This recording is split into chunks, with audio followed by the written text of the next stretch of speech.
Hello everyone! So yan, gumawa ako ng homemade skinless longganisa. So kung gusto niyong matuto guys, keep on watching!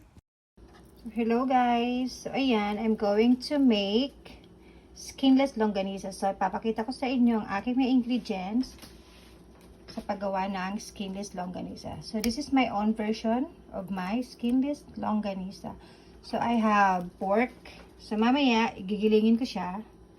Then, garlic and pepper.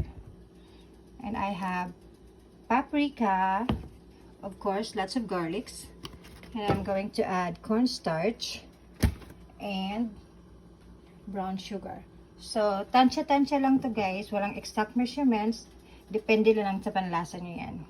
Kung gaano katamis, and ganun. So, yan, kailangan talaga maraming garlic. So, ayan, nahiwa ko na yung aking meat. Guys, meron akong maliit na grinder. So, ilalagay ko yung meat dyan. So, ayan na muna. So, ayan, I'm going to grind my meat now.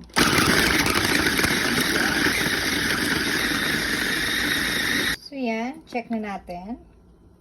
So, ayan, wow. So, ayan, na-transfer ko na sa bowl. So, yung natira, ilalagay ko dito. Para gilingin din. So, ayan na guys. So, here's my garlic now. Nabalatan ko na siya.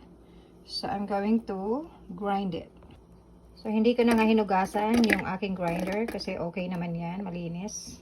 Yung garlic, ihalo ko din siya dun sa giniling ko na meat. So, ayan na. Okay na siya. So, now I'm going to pour dyan sa meat. Ayan na, nabuhos ko na siya guys, yung bawang. So ayan, titimplahan ko na. Lalagay ko ng paprika. Syempre, brown sugar. So ito, wala tong exact measurement. Tansya-tansya lang. Maglalagay din ako ng garlic and pepper. So konti lang, ganyan. So, yung garlic and pepper na nilagay ko, may kasama na rin siyang salt. So now I'm going to add cornstarch. So ayan, I put all my ingredients.